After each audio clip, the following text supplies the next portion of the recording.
Mga kaibigan, ngayong nalalapit na undas ay usong-uso na naman ang mga kwentong katatakutan. Kaya naman, hatid ko sa inyo ang mga nakakatakot na video na kuha sa Japan na siguradong kikilabutan ka sa takot. Umalis ka na. Kung handa ka na kaibigan, simulan na natin ang ating kwento.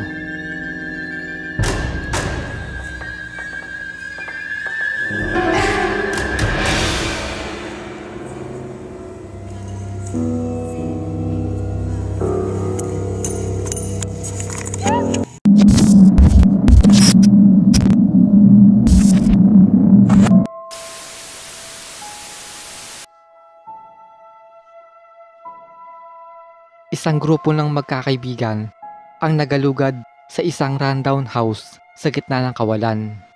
Habang ginagalugad nila ang lahat ay tila maayos at walang kakaibang nangyari. Subalit, pagkatapos neto, 大丈夫ですよ。はい、とりあえず、お前さ、カメラマンだからさ、とりあえず、マジで、じゃあ、一回ぐらいいいじゃん、一回ぐらい。一回だけ、じゃあ、俺のお願い、一回だけな。はい、お前もお願いしろ。はい、一回だけ。はい、一回だけ。もういいじゃん。お願いしますよ。はいや。女の子いたのかなってたっすよ。なんでこんな。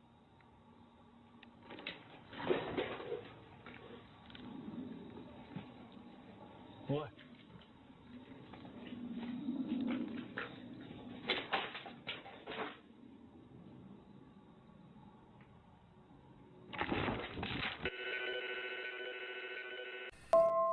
dalawa sa magkakaibigan ay biglang nawala at tumahimik ang lahat habang iniimbestigahan ng kameraman ang kanyang paligid.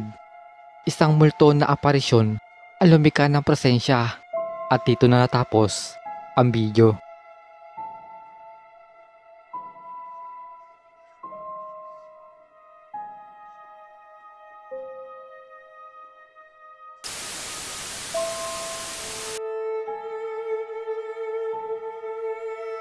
Isang mag-asawa ang nasa isang overlook na gustong masilayan ang night view ng Japan. Habang sila ay kumukuha ng larawan, ay biglang sumulpot ang lalaking ito na humihingi ng direksyon. Pagkatapos ng ilang sandali ng pag-uusap, umalis ang lalaki. At ang mag-asawa ay patuloy na humanga sa view na kanilang nasisilayan. Habang maya-maya ay bumalik ang lalaki at katakatakang nakatitig lang ito sa ibaba at pagkatapos, あっち？いる？ひろみ。ひろみ？ひろみ？おい。 biglang nahimatay ang kanyang asawa at ang lalaki ay biglang nawala. Ngunit hindi iyon ang pinaka nakakatakot na bahagi.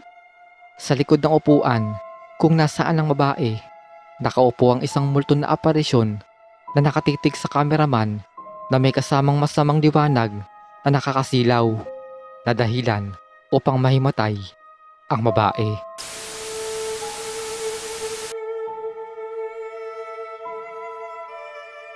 Isang grupo ng magkakaibigan ang pumasok sa isang abandonadong gusali. Isang gabi, nagpa siya ang isa sa mga kaibigan na magdala ng flash camera upang ikatalog ang kanilang mga natuktasan. Habang bumaba sila sa hallway gamit ang flash camera, ay nagpa siya na kumuha ng ilang mga litrato. Subalit, ito ang kanilang nakita.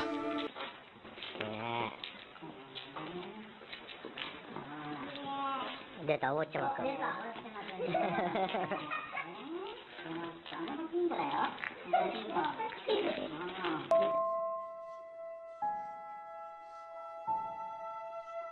Pabagalin natin ang footage na ito para makita nyo ng mabuti.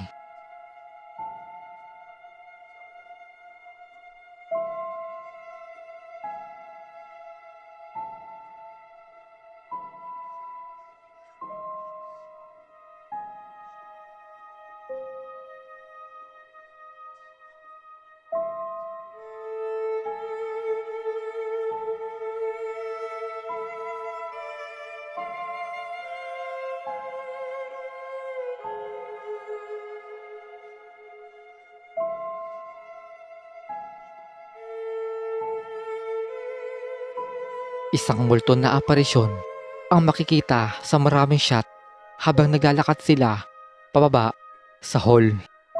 Tila nakasuot ito ng puting kasuotan.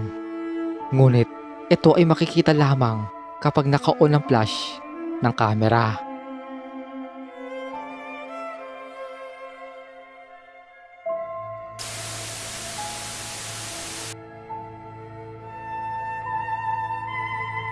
Dalawang magkaibigan ang naglalakad sa isang koridor.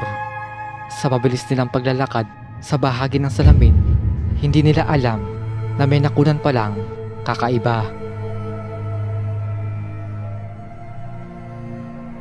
Tila isang multo ng babae ang nagpakita sa salamin. Nung una ay hindi nila ito napansin. Pero habang patuloy sila sa hallway,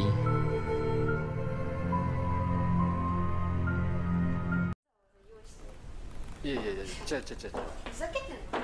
いや、俺前来た時なかったんだ、本当に。ふざけてんの？いやいや、ちょっと本当。い意味がわかんないし、わざわざあんなも用意して。や、でも俺じゃない。い意味がわかんないし。や、本当ごめんって。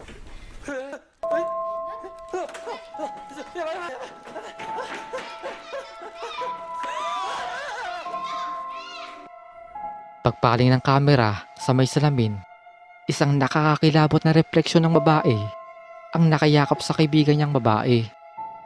Kahit wala namang nakayakap sa kanya. Napatakbo sa takot ang may hawak ng kamera.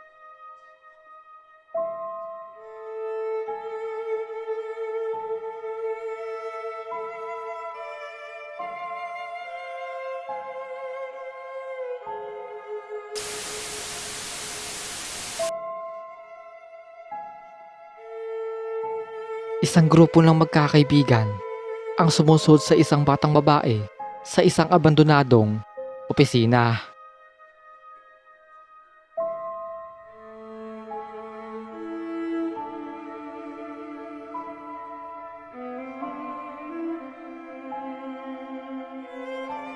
Ang hindi alam na magkakaibigang to na sila ay nasundan pala na aparisyon mula doon sa lumang gusali. Ito ang mga sumunod na nangyari.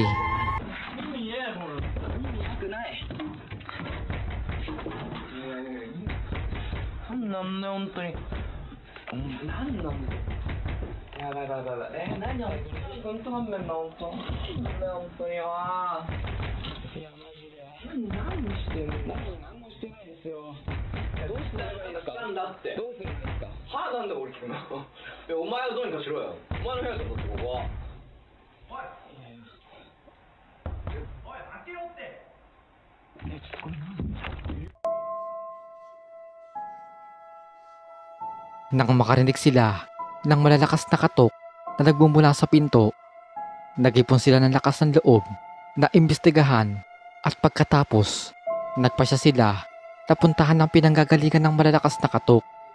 Subalit, ito ang kanilang nakunan.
Ang parehong aparisyon na kanilang nakita sa lumang gusali ay gumawa ng nakakakilabot na presensya sa harap ng pintuan.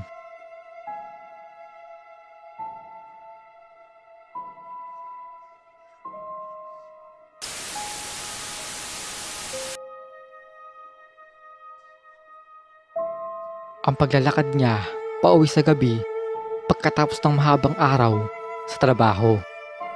Ang gusto lang naman niya ay makauwi at makatulog na.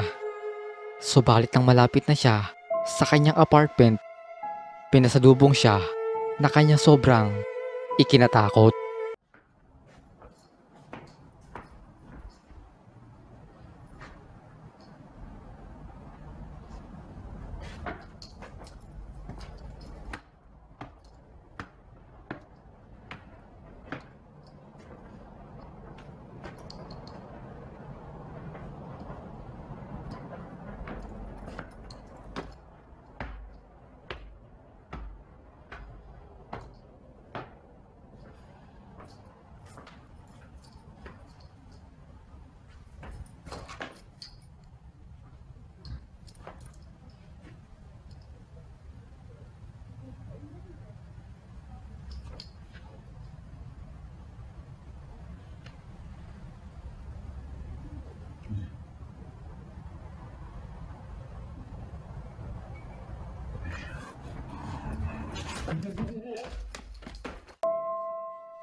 Isang babaeng maputla ang balat ang nakaupo sa hallway.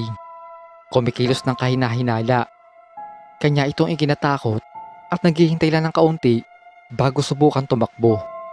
Subalit, biglang lumitaw ang babae sa harap niya. Sa takot, ay dali-dali siyang tumakbo, palayo sa espiritu.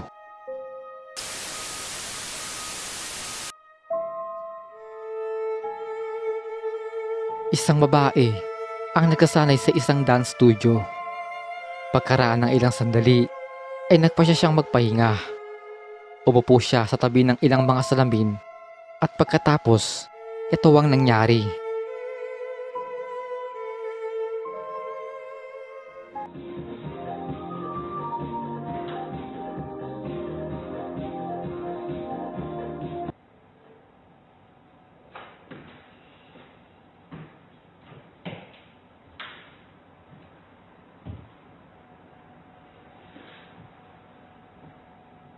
Ang refleksyon ng sarili sa salamin. Makikitang ibinaling ang kanyang ulo patungo sa babae na nagpapahinga pa at walang alam sa nangyayari. Mga kaibigan, ito pa ang mas nakakilabot. Ang refleksyon niya sa likod ay biglang tumayo at tumitig ng masama sa kanya habang naghahandang umalis ang babae.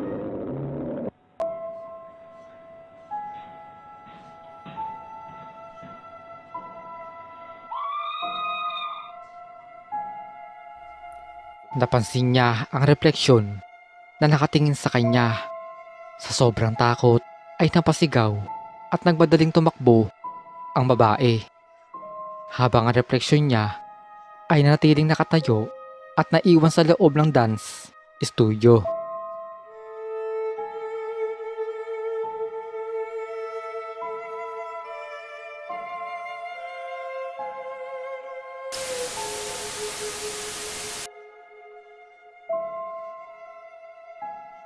Isang grupo ng magkakaibigan ang late na tumatambay sa gabi sa isang park.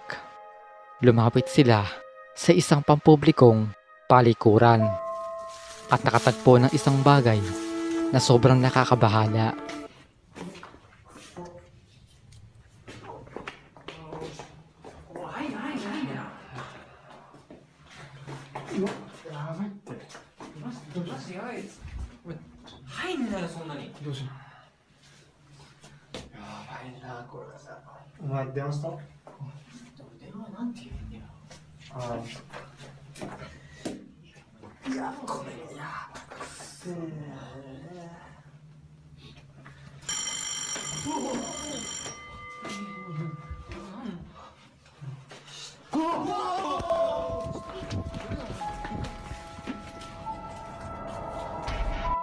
Isang malagim na karanasan ang nagaganap sa palikurang to.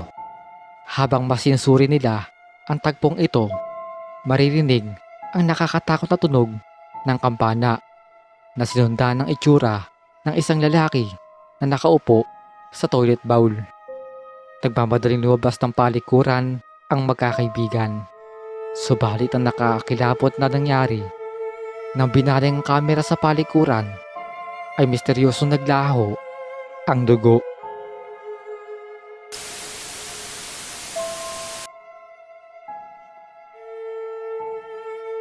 Nagalugad ang lalaking ito sa tila isang abandonadong kompleks o malaking bahay. Habang naglalakad siya sa isang hallway, napagtanto niyang hindi siya nag-iisa.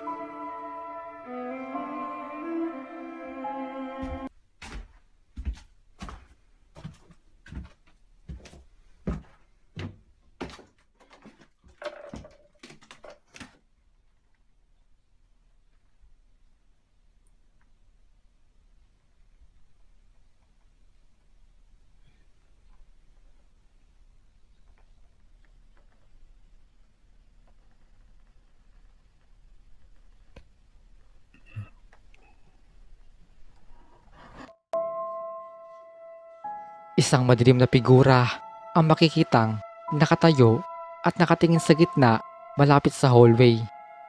Kanyang nilalayo ang kamera patungo sa labas ng bintana. Subalit, habang binabalik niya ito sa pasilyo, makikita ang figura na papalapit sa kanya. Dahil na rin sa takot, ay nagdesisyon siya na umalis na lang.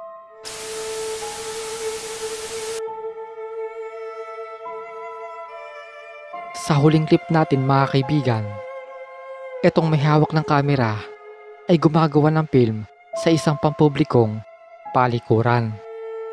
Pag-alis nila para tuklasin ang labas ng lugar, ay ibang bagay ang kanilang natuklasan na talagang nakakabahala.